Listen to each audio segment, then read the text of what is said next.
aftermath, there were no victors, only survivors, and the dead envied the living. Today, I survive in the ruins of New York City. I befriended a mutant pit pony from up north. Together, we must escape from Gotham. We must cross 100 miles of the ruined city. But there's a problem.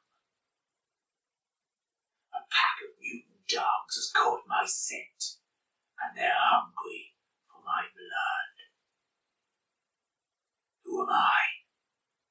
Well, you can call me Snorks. This is Gotham Runner from Tim Hartnell's second Giant Book of Computer Games, published in 1985. This particular program was written in conjunction with Ian Turtle, a British student. Excuse me. So, we need to escape from Gotham.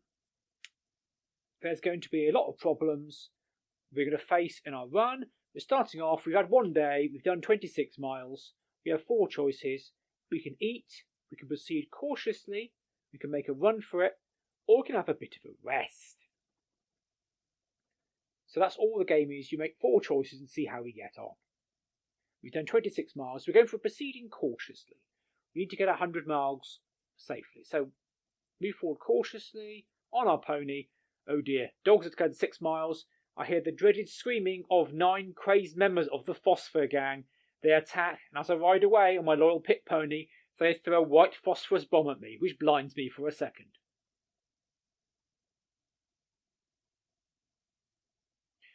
But I've got away safely. But I'm now very hungry. So when I'm hungry, I'll eat from my supplies, which is fine. You carry supplies with you. So I've done 32 miles. Dogs have done 12. 20 miles behind me. So let's keep pushing on. Let's proceed cautiously.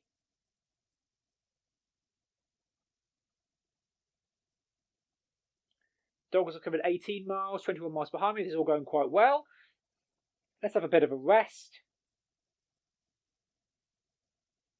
It's important to have a rest now and again. So me and my mutant pit pony spend a few fitful hours in sleep. The dogs are now 15 miles behind me. So again, I proceed cautiously. I find a supply of clean food. This is excellent news. I'm getting very hungry. Dogs 11 miles behind me. Eating takes an entire day instead of just resting. I'll find even more clean food. Excellent news. The dogs are now 4 miles behind me. This is not good. So let's make a run for it. We'll go as fast as we can.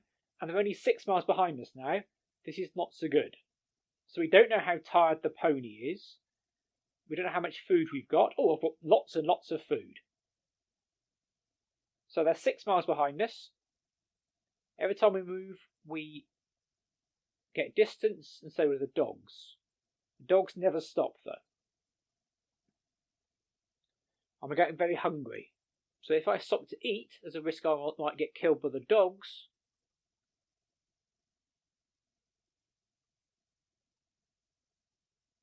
Dogs are now 1 mile behind me. So let's make a run for it. They're only 1 mile behind. This is not so good. And I've run for it, they're now 2 miles behind. This is not so good. We've done 75 miles though. Let's push forward cautiously. See what happens. I've been torn to pieces by mutant dogs. Let's try again. We've done 27 miles. Day 1's still going fine. So let's make a run for it. Let's push as hard as we can so we don't get caught by the dogs. The dogs have got 6 miles. Let's keep pushing forward. We're doing quite well. They're 28 miles behind me. Pushing forward hard. Pushing forward fast. They're catching up though. 31 miles behind me. Let's proceed cautiously. I'm now getting very hungry. 29 miles behind me. Let's have a bite to eat. A tin of cold beans. Not too bad. And I've pushed forward too much. My poor pony has died. Starting again. Massive windstorm switched down the avenue. We get some shelter.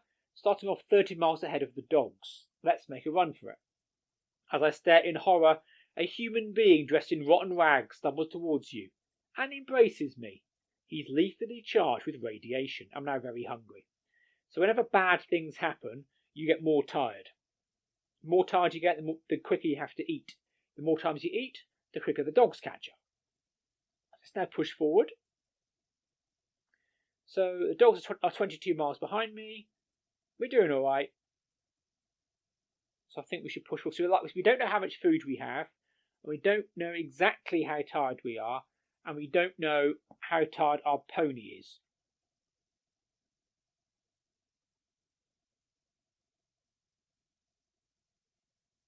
So pushing forward. So the dogs are now 20 miles behind me.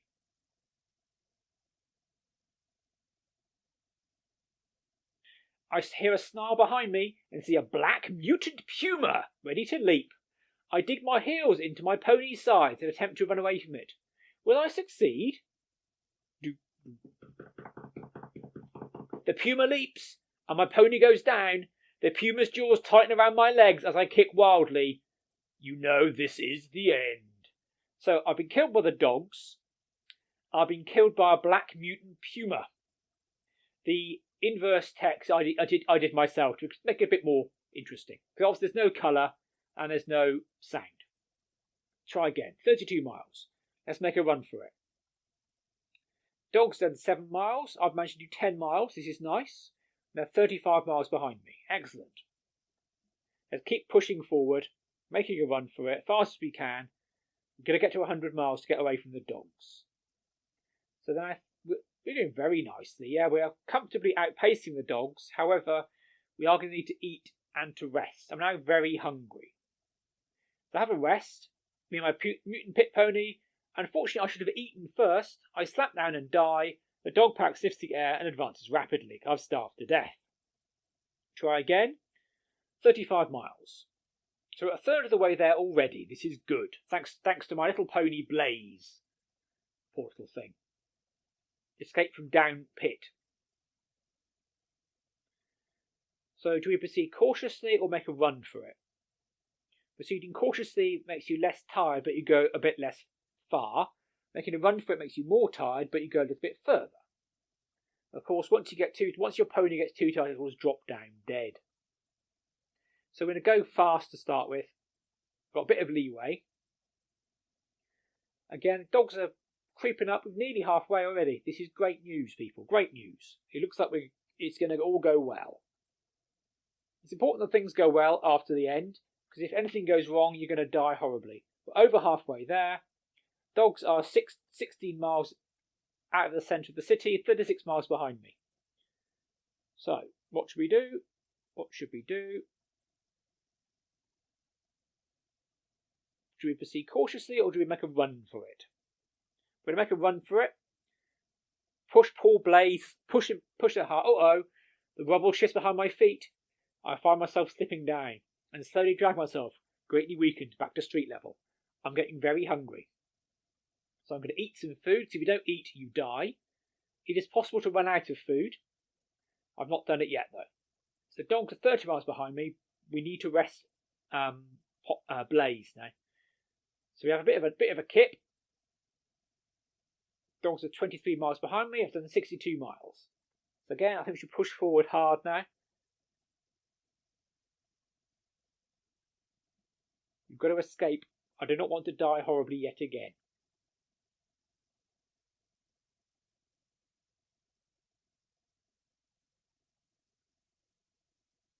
So there are several variables in the game. There's the amount of food you have, which is D. Your tiredness, hunger, which is B. I'm getting very hungry. That means B is 1. So we have to eat or we'll die. Every turn, your hunger goes down by 1. Once you eat, it goes up to 5. So you have to eat every 4 days. Your pony is... Let's push forward, make a run for it. Once pony tiredness gets above 9, it drops down dead. Poor Blaze. When you go make a run for it, it goes up by 2. No, it goes up by 3, sorry. When you proceed cautiously, up by 2. And when you rest, it goes back to 0. So I should look for more food. That means I'm low on food. I've got 94 miles though. 99 miles. I'm getting very hungry.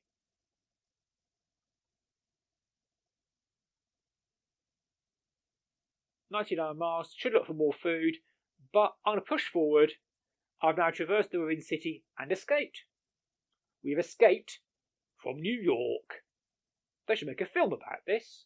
It'll be really good. I should get in touch with Hollywood.